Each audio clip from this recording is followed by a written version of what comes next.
ഇന്ന് ഇന്ത്യയിൽ ഏറ്റവും അധികം ഇൻവെസ്റ്റ്മെന്റ് നടത്തുന്ന കമ്പനികളിൽ ഒന്നായിട്ട് മാറിയിരിക്കുകയാണ് നമ്മുടെ ജപ്പാൻ. 68 ബില്യൺ US ഡോളറിന്റെ ഇൻവെസ്റ്റ്മെന്റ് ആണ് ജപ്പാൻ ഇന്ത്യയിൽ പ്ലാൻ ചെയ്യുന്നത്. എന്ന് മാത്രമല്ല, കഴിഞ്ഞ ഏതാനും നാളുകൾക്കിടയിലായിട്ട് 10,000 കോടിയുടെ ഇൻവെസ്റ്റ്മെന്റ് ജപ്പാൻ ഇന്ത്യയിൽ നടത്തി കഴിഞ്ഞു. ജപ്പാനിലെ പ്രധാനപ്പെട്ട ബാങ്കുകൾ, പ്രധാനപ്പെട്ട കമ്പനികളൊക്കെ ഇന്ത്യയിലേക്ക് ഇൻവെസ്റ്റ് ചെയ്യുന്നത് അതിവേഗത്തിൽ വർദ്ധിപ്പിക്കുകയാണ്. ജപ്പാന്റെ പ്രധാനമന്ത്രി ഉടനെ തന്നെ ഇന്ത്യയിൽ വരാൻ പോവാണ്. ശരിക്കും എന്താണ് സംഭവിച്ചുകൊണ്ടിരിക്കുന്നത്?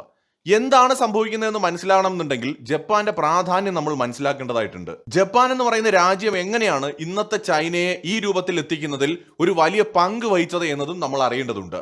ഇന്ന് ചൈന കൈവരിച്ചിട്ടുള്ള ആഗോള സാമ്പത്തിക വളർച്ചയ്ക്ക് പിന്നിൽ 1970കളുടെ അവസാനം മുതൽ ജപ്പാൻ നൽകി വന്ന സാമ്പത്തിക സാങ്കേതിക സഹായങ്ങൾക്ക് വലിയൊരു പങ്കുണ്ട്. ഇന്ന് ഇരു രാജ്യങ്ങളും തമ്മിൽ രാഷ്ട്രീയമായി പല തർക്കങ്ങളും നിലനിൽക്കുന്നുണ്ടെങ്കിലും ചൈനയുടെ ആധുനികവൽക്കരണത്തിന് അടിത്തറയിട്ടത് ജപ്പാനായിരുന്നു. 1978 ചൈനീസ് നേതാവ് ഡെങ് സിയാവോപിങ് സാമ്പത്തിക ഉദാരവൽക്കരണം പ്രഖ്യാപിച്ചതിന് പിന്നാലെ ചൈനയെ സഹായിക്കാൻ ആദ്യം മുന്നോട്ട് വന്ന രാജ്യങ്ങളിലൊന്ന് ജപ്പാനായിരുന്നു. 1979 മുതൽ ഏകദേശം 40 വർഷത്തോളം ജപ്പാൻ ചൈനയ്ക്ക് വൻതോതിൽ സാമ്പത്തിക സഹായവും കുറഞ്ഞ പലിശയ്ക്ക് വായ്പകളും നൽകി. ചൈനയിലെ പ്രധാന തുറമുഖങ്ങൾ, റെയിൽവേ ലൈനുകൾ, വിമാനത്താവളങ്ങൾ, വലിയ ഡാമുകൾ, വൈദ്യുതി നിലയങ്ങൾ ഇവയെല്ലാം നിർമ്മിക്കാൻ ഫണ്ട് നൽകിയത് ജപ്പാനാണ്.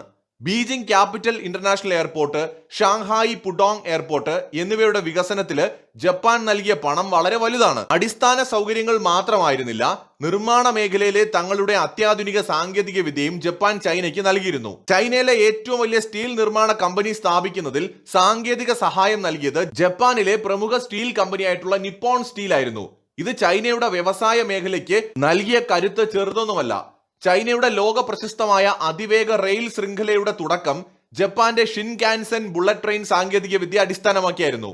ഇന്ന് ഇവിടെ നിന്ന് ചൈനയിലേക്ക് പോകുന്ന നമ്മുടെ യാത്രികർ പോലും അത്ഭുതത്തോടെയാണല്ലോ ചൈനയുടെ ട്രെയിനുകളെ കുറിച്ച് സംസാരിക്കുന്നത്. യഥാർത്ഥത്തിൽ അത് ജപ്പാൻ സാങ്കേതിക വിദ്യയാണ് എന്ന് പലർക്കും അറിയില്ല എന്നതാണ് സത്യം. 1980കളിലും 90കളിലും ചൈനയിലെ കുറഞ്ഞ കൂലിയുള്ള തൊഴിലാളികളെ ഉപയോഗപ്പെടുത്താൻ പാനസോണിക്, ടൊയോട്ട, അതുപോലെ സോണി, ഹോണ്ട തുടങ്ങിയ പ്രമുഖ ജാപ്പനീസ് കമ്പനികൾ ചൈനയിൽ വലിയ ഫാക്ടറികൾ തുടങ്ങി. ഇത് ചൈനയിലേക്ക് വൻതോതിൽ വിദേശ നിക്ഷേപം വരാൻ കാരണമായി. ചൈനീസ് തൊഴിലാളികൾക്ക് ആധുനിക മാനേജ്മെന്റ് ശൈലികളും അന്താരാഷ്ട്ര ഗുണനിലവാരമുള്ള ഉൽപാദന രീതികളും പഠിക്കുവാൻ ഇത് അവസരമൊരുക്കി. ആയിരക്കണക്കിന് ചൈനീസ് എഞ്ചിനീയർമാർക്കും സാങ്കേതിക വിദഗ്ധർക്കും ജപ്പാൻ സൗജന്യമായി പരിശീലനം നൽകി.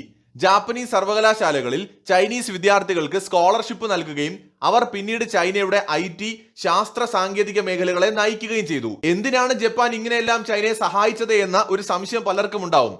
അതിനൊരു കാരണമുണ്ടായിരുന്നു.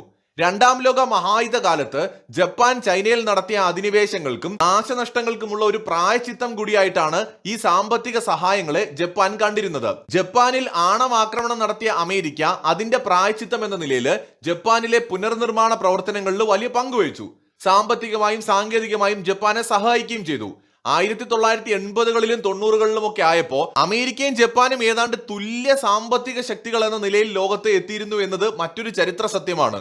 എന്തായാലും ജപ്പാൻ അതുപോലെ തന്നെ ചൈനയെയും സഹായിക്കാൻ കാരണം അവർ അവരുടെ പൂർവികർ നടത്തിയ യുദ്ധ കുറ്റങ്ങളിൽ പശ്ചാത്താപമുള്ളത് കൊണ്ടായിരുന്നു.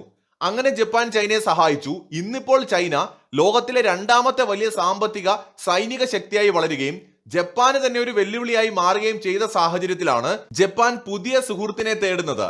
2018 തന്നെ ജപ്പാൻ ചൈനയ്ക്കുള്ള ഔദ്യോഗിക സഹായങ്ങളെല്ലാം പൂർണ്ണമായി നിർത്തലാക്കിയിട്ടുണ്ട്. ചൈന ജപ്പാന് തന്നെ ഒരു ഭീഷണിയായിട്ട് മാറുന്ന സാഹചര്യത്തിലാണ് ജപ്പാൻ ഇന്ത്യയുമായിട്ടുള്ള ബന്ധം ശക്തിപ്പെടുത്തുന്നത്. ഇന്ന് ജപ്പാനിലെ ബാങ്കുകളും കമ്പനികളും ഒക്കെ ഇന്ത്യയിൽ വൻതോതിൽ നിക്ഷേപം ആരംഭിച്ചിട്ടുണ്ട്. ചൈന +1 പോളിസിയുടെ ഭാഗമായിട്ടാണത്. പണ്ട് ജപ്പാൻ ചൈനയെ കണ്ടത് കേവലം ഉൽപ്പന്നങ്ങൾ കുറഞ്ഞ ചെലവിൽ നിർമ്മിക്കാനുള്ള ഒരു ഫാക്ടറി എന്ന നിലയിൽ കൂടിയായിരുന്നു. എന്നാൽ ഇന്ത്യയെ ജപ്പാൻ കാണുന്നത് ഒരു സ്ട്രാറ്റജിക് പാർട്ണർ ആയിട്ടാണ്, ഒരു തന്ത്രപരമായ പങ്കാളി എന്ന നിലയിലും ഒപ്പം തങ്ങളുടെ ഉൽപ്പന്നങ്ങൾ ഉൽപ്പാദിപ്പിക്കാനും വിറ്റഴിക്കാനും കഴിയുന്ന വിപണിയും കൂടിയായിട്ടാണ്. ഇന്ത്യയുടെ വലിപ്പവും വർദ്ധിച്ചു വരുന്ന ജനസംഖ്യയും ഡിജിറ്റൽ വളർച്ചയും ജാപ്പനീസ് കമ്പനികൾക്ക് വലിയ ലാഭ സാധ്യത ഉള്ള വിപണിയായിട്ട് ഇന്ത്യയെ മാറ്റുന്നു. ജപ്പാനും ചൈനയും തമ്മിൽ പണ്ടേ അതിർത്തി തർക്കങ്ങളും രാഷ്ട്രീയമായ അസ്വാരസ്യങ്ങളുമുണ്ട്. ചൈന സാമ്പത്തികമായി വളർന്നപ്പോൾ അത് ജപ്പാന്റെ സുരക്ഷയ്ക്ക് ഭീഷണിയായിട്ട് മാറി. എന്നാൽ ഇന്ത്യയുമായിട്ടുള്ള സൗഹൃദത്തിന് അങ്ങനെ ഒരു പ്രശ്നം ജപ്പാന്റെ മുന്നിലില്ല. ഇന്ത്യ വളരെ ശക്തമായ ഒരു രാജ്യമായിട്ട് മാറിയാലും ഇന്ത്യ ജപ്പാൻ ഒരു ഭീഷണിയായി മാറില്ല എന്ന് ജപ്പാനും അറിയാം. മാത്രമല്ല, ഇന്ത്യയെ പോലെ ഒരു സിവിലൈസേഷണൽ പവറിന്റെ വളർച്ച ചൈനയുടെ ഏകപക്ഷീയമായ ഏഷ്യയിലെ വളർച്ചയെ ചെറുക്കാൻ ആവശ്യമാണ് എന്ന് ജപ്പാൻ കരുതുന്നുണ്ട്. അതുകൊണ്ട് തന്നെയാണ് ക്വാഡ് പോലുള്ള സഖ്യങ്ങളിലൂടെ പ്രതിരോധ രംഗത്തും ഇൻഡോ പസഫിക് മേഖലയുടെ സുരക്ഷയിലും ഇരു രാജ്യങ്ങളും കൈകോർക്കുന്നത്. അത്യാധുനികമായിട്ടുള്ള ഡിഫൻസ് ടെക്നോളജി ഇന്നുവരെ ജപ്പാൻ ചൈനയ്ക്ക് കൊടുത്തിട്ടില്ല. ഇന്ത്യക്ക് അതുപോലും ജപ്പാൻ ഓഫർ ചെയ്യുന്നത് അതുകൊണ്ടാണ്. ഇന്ത്യയെ ജപ്പാൻ കാണുന്നത് കേവലം ഒരു ബിസിനസ് പാർട്ണറായിട്ട് മാത്രമല്ല, ലോങ് ടേം റിലേഷൻ ബിൽഡ് ചെയ്യാൻ കഴിയുന്ന ഒരു സ്ഥിര പങ്കാളിയായിട്ടാണ്. ഇന്ത്യയും ജപ്പാനും തമ്മിൽ മറ്റു പ്രശ്നങ്ങളൊന്നും ഇല്ലാത്തതും സിവിലൈസേഷണൽ ബന്ധമുള്ളതും ഈ ബന്ധത്തെ കൂടുതൽ ദൃഢമാക്കുമെന്ന് അവർ കണക്കുകൂട്ടുന്നു. എന്താണ് സിവിലൈസേഷണൽ ബന്ധമെന്ന് ചോദിച്ചാൽ, ഇന്ത്യയിലെ ബുദ്ധിസം തന്നെയാണ് ഇന്നും ജപ്പാനിലെ പ്രോമിനന്റ് റിലീജിയൻ എന്ന് പറയുന്നത്. ജപ്പാനിലെ സംസ്കാരത്തിൽ, അവിടെയുള്ള ജനങ്ങളുടെ ജീവിത നിലവാരത്തിൽ, അവരുടെ ജീവിതത്തിലുടനീളം ഇന്ത്യയുടെ ബുദ്ധിസത്തിന്റെ സ്വാധീനം പ്രകടമാണ്. ആ ഒരു ബന്ധം കൂടി ഇന്ത്യയും ജപ്പാനും തമ്മിലുണ്ട്. ഇതോടൊപ്പം തന്നെ ഇന്ത്യയിൽ ഇൻവെസ്റ്റ് ചെയ്യാനുള്ള ജപ്പാന്റെ താല്പര്യങ്ങൾക്ക് ഇവിടുത്തെ ലേബർ കോസ്റ്റും ഒരു ഫാക്ടറാണ്. ചൈനയിലെ ലേബർ കോസ്റ്റ് ഇന്ന് വളരെയധികം ഉയർന്നിട്ടുണ്ട്. കഴിഞ്ഞ ഏതാനും പതിറ്റാണ്ടുകളായി ചൈനയിലുണ്ടായ ദ്രുതഗതിയിലുള്ള സാമ്പത്തിക വളർച്ച അവിടുത്തെ ജനങ്ങളുടെ ജീവിത നിലവാരം ഉയർത്തി. ഇതോടെ അവിടെയുള്ള തൊഴിലാളികളുടെ മിനിമം ശമ്പളവും ആനുകൂല്യങ്ങളും വൻതോതിൽ വർദ്ധിച്ചു. ഒരു ഉൽപ്പന്നം നിർമ്മിക്കാനുള്ള ചിലവ് പരമാവധി കുറയ്ക്കുക എന്നതാണ് ഏത് കമ്പനിയുടെയും ലക്ഷ്യം. ചൈനയിൽ ശമ്പളക്കൂലി കൂടിയതോടെ അവിടെ സാധനങ്ങൾ നിർമ്മിച്ച് അന്താരാഷ്ട്ര വിപണിയിൽ മത്സരിക്കുക എന്നത് ജാപ്പനീസ് കമ്പനികൾക്ക് ലാഭകരമല്ലാതായി മാറി. എന്നാൽ ഇന്ത്യയിൽ ഇപ്പോഴും നിർമ്മാണ മേഖലയിലെ തൊഴിലാളികളുടെ കൂലി ചൈനയെ അപേക്ഷിച്ച് വളരെ കുറവാണ്. ഇത് ലാഭം വർദ്ധിപ്പിക്കാൻ കമ്പനികളെ സഹായിക്കും. ചൈനയിൽ ഉള്ളതിനേക്കാൾ കൂടുതൽ ധാരാളം യുവാക്കൾ ഇന്ത്യയിൽ ഉണ്ട് എന്നതും ജപ്പാനെ ആകർഷിക്കുന്ന മറ്റൊരു ഘടകമാണ്. ഇന്ത്യൻ സർക്കാർ കൊണ്ടുവരുന്ന PLI പദ്ധതികൾ, പ്രത്യേകിച്ച് ഇലക്ട്രോണിക്സ്, ഓട്ടോമൊബൈൽ മേഖലകളിൽ വിദേശ കമ്പനികൾക്ക് വലിയ നികുതി ഇളവുകളും സബ്സിഡികളും നൽകുന്നുണ്ട്. കുറഞ്ഞ ലേബർ കോസ്റ്റിനൊപ്പം ഇത്തരം സർക്കാർ ആനുകൂല്യങ്ങൾ കൂടിയായപ്പോൾ ജാപ്പനീസ് കമ്പനികൾക്ക് ഇന്ത്യ കൂടുതൽ പ്രിയപ്പെട്ടതായി മാറി. സുസുക്കി, ടൊയോട്ട തുടങ്ങിയ കമ്പനികൾ ഇന്ത്യയെ തങ്ങളുടെ ആഗോള ഉൽപാദന ഹബ്ബാക്കി മാറ്റിക്കൊണ്ടിരിക്കുകയാണ്.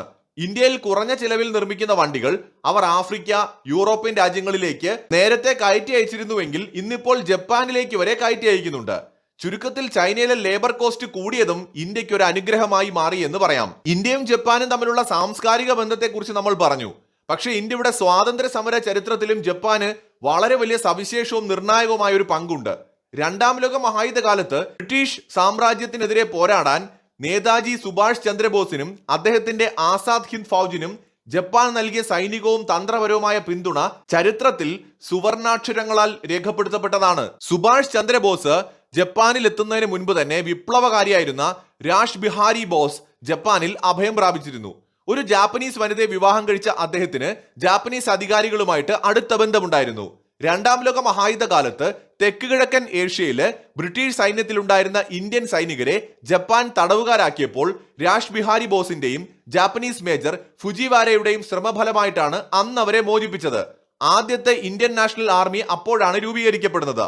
1943 നേതാജി സുഭാഷ് ചന്ദ്രബോസ് ജർമ്മനിയിൽ നിന്ന് അന്തർവാഹിനി വഴി ജപ്പാനിലെത്തിയപ്പോൾ ജാപ്പനീസ് പ്രധാനമന്ത്രി അദ്ദേഹത്തിന് പൂർണ്ണ പിന്തുണയാണ് അന്ന് പ്രഖ്യാപിച്ചത്.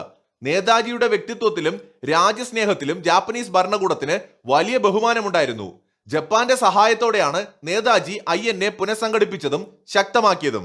1943 ഒക്ടോബറിൽ സിംഗപ്പൂരിൽ നേതാജി ആസാദ് ഹിന്ദ് എന്ന താൽക്കാലിക സർക്കാർ പ്രഖ്യാപിച്ചപ്പോൾ അതിനെ ആദ്യമായി ഔദ്യോഗികമായി അംഗീകരിച്ച രാജ്യം ജപ്പാനായിരുന്നു. ജപ്പാന് പുറമെ ഇറ്റലി, ജർമ്മനി ഉൾപ്പെടെയുള്ള 9 രാജ്യങ്ങളാണ് ആ സർക്കാരിനെ അന്ന് അംഗീകരിച്ചത്. രണ്ടാം ലോക മഹായുദ്ധത്തില് ബ്രിട്ടീഷുകാരിൽ നിന്ന് ജപ്പാൻ പിടിച്ചെടുത്ത ആൻഡമാൻ നിക്കോബാർ ദ്വീപുകൾ അവർ നേതാജിയുടെ ആസാദ് ഹിന്ദ് സർക്കാരിന് കൈമാറി. സ്വതന്ത്ര ഇന്ത്യയുടെ ആദ്യത്തെ മണ്ണായിരുന്നു അത്. നേതാജി ഈ ദ്വീപുകൾക്ക് ഷഹീദ് സ്വരാജ് എന്നിങ്ങനെ പേരുകൾ ഇടുകയും അവിടെ ഇന്ത്യയുടെ ദേശീയ പതാക ഉയർത്തുകയും ചെയ്തു. ജപ്പാന്റെ പ്രധാനമന്ത്രി ഇന്ത്യ സന്ദർശിക്കുമ്പോൾ ചിലപ്പോൾ വടക്ക് കിഴക്കൻ ഭാഗത്തേക്ക് പോകാൻ സാധ്യതയുണ്ട്. നമ്മുടെ വടക്ക് കിഴക്കൻ സംസ്ഥാനങ്ങളിലും പോകാനിടയുണ്ടെന്ന് ചില റിപ്പോർട്ടുകൾ കണ്ടു. അതിനും ചില കാരണങ്ങളുണ്ട്. 1944 ബ്രിട്ടീഷ് ഇന്ത്യയെ ആക്രമിക്കാനും ഇന്ത്യയെ സ്വതന്ത്രമാക്കാനുമായിട്ട് ജാപ്പനീസ് സൈന്യവും സുഭാഷ് ചന്ദ്രബോസിന്റെ INA സൈനികരും ഒന്നിച്ച് മണിപ്പൂരിലെ ഇംഫാലിലേക്കും നാഗാലാൻഡിലെ കൊഹിമയിലേക്കും മാർച്ച് ചെയ്യുന്നുണ്ട്. ചരിത്രത്തിലെ ഏറ്റവും കഠിനമായ യുദ്ധങ്ങളിൽ ഒന്നായിരുന്നു അത്. കടുത്ത കാലാവസ്ഥയും പട്ടിണിയും കാരണം ഈ യുദ്ധത്തിൽ ഇരു സൈന്യങ്ങൾക്കും വലിയ തിരിച്ചടി ഉണ്ടായെങ്കിലും ബ്രിട്ടീഷ് ഭരണകൂടത്തിന്റെ അടിത്തറയിളക്കാൻ ഈ സൈനിക മുന്നേറ്റത്തിന് സാധിച്ചു. സ്വാതന്ത്ര്യ ലബ്ധിക്ക് ശേഷം ജപ്പാനും ഇന്ത്യയും തമ്മിലുള്ള ബന്ധം കൂടുതൽ ശക്തമാക്കിയ ഒരു സംഭവം കൂടിയുണ്ട്. രണ്ടാം ലോക മഹായുദ്ധത്തിന് ശേഷം ജാപ്പനീസ് നേതാക്കളെ വിചാരണ ചെയ്ത ടോക്കിയോ ട്രൈബ്യൂണലിൽ പങ്കെടുത്ത ഇന്ത്യൻ ജഡ്ജിയായ ജസ്റ്റിസ് രാധാ ബിനോദ് പാൽ ജാപ്പനീസ് നേതാക്കൾക്കെതിരെയുള്ള യുദ്ധക്കുറ്റങ്ങൾ രാഷ്ട്രീയ പ്രേരിതമാണ് എന്ന് പറഞ്ഞ് അവരെ കുറ്റവിമുക്തരാക്കാൻ ധീരമായ വിധി എഴുതി. ഈ നിലപാട് ജാപ്പനീസ് ജനതയുടെ മനസ്സിൽ ഇന്ത്യയോടുള്ള ബഹുമാനം ഇരട്ടിയാക്കി. ചുരുക്കത്തിൽ ഇന്ത്യയെ സംബന്ധിച്ചിടത്തോളം ജപ്പാൻ എന്നും നമുക്ക് സുഹൃത്ത് രാജ്യമായിരുന്നു, ഇന്ത്യയെ സഹായിച്ചിട്ടുള്ള രാജ്യമാണ്. ഇന്ന് ഇന്ത്യയുടെ ഏറ്റവും പ്രധാനപ്പെട്ട ജിയോ പൊളിറ്റിക്കലി ഏറ്റവും ഇമ്പോർട്ടന്റ് ആയിട്ടുള്ള സ്പേസ് ആണ് ആൻഡമാൻ നിക്കോബാർ ദ്വീപുകൾ. അത് ആദ്യമായിട്ട് ഇന്ത്യയുടെ കൈകളിലേക്ക് എത്തുന്നത് ജപ്പാൻ വഴിയാണ് എന്നൊരു വസ്തുത കൂടിയുണ്ട്. സ്വതന്ത്ര ഇന്ത്യയുടെ കൈകളിലേക്ക് എത്തുന്നത് ബ്രിട്ടീഷുകാരുടെ കയ്യിൽ നിന്ന്. അപ്പൊ അതുകൊണ്ട് ജപ്പാൻ ഇന്ത്യയെ ആപത്ഘട്ടത്തിൽ സഹായിച്ച ചരിത്രമുള്ള രാജ്യമാണ്. ഇന്ത്യ നന്ദികേട് കാണിക്കില്ല എന്ന് ജപ്പാന് നന്നായിട്ട് അറിയാം. ചൈന ജപ്പാനോട് കാണിക്കുന്ന നന്ദികേട് ഇന്ത്യയുടെ ഭാഗത്തുനിന്ന് ഉണ്ടാവില്ല എന്ന് അവർക്കറിയാം. അതുകൊണ്ടാണ് ഇപ്പോൾ ജപ്പാൻ ധൈര്യമായിട്ട് ഇന്ത്യയിൽ ഇൻവെസ്റ്റ് ചെയ്യുന്നത്. ഇന്ത്യയുമായിട്ടുള്ള സാംസ്കാരിക ബന്ധവും ചരിത്രപരമായ ബന്ധവും അരക്കിട്ട് ഉറപ്പിക്കാനുള്ള നീക്കമാണ് ഇപ്പോൾ നടക്കുന്നത്. ഇന്ത്യയെ സംബന്ധിച്ചിടത്തോളം ഇത് വളരെയധികം നമുക്ക് ഗുണം ചെയ്യും. കാരണം ചൈന ഇന്നത്തെ ഈ ചൈന ആക്കിയതിൽ അമേരിക്കയും ജപ്പാനും വഹിച്ച പങ്ക് വളരെ വലുതാണ്, പ്രത്യേകിച്ച് ജപ്പാന്റെ പങ്ക്. അതുകൊണ്ട് തന്നെ ഇന്ത്യയുടെ എക്കണോമിക് ഗ്രോത്തിൽ ജപ്പാനുമായിട്ടുള്ള ഈ ചങ്ങാത്തം വളരെ വളരെ ഗുണം ചെയ്യും.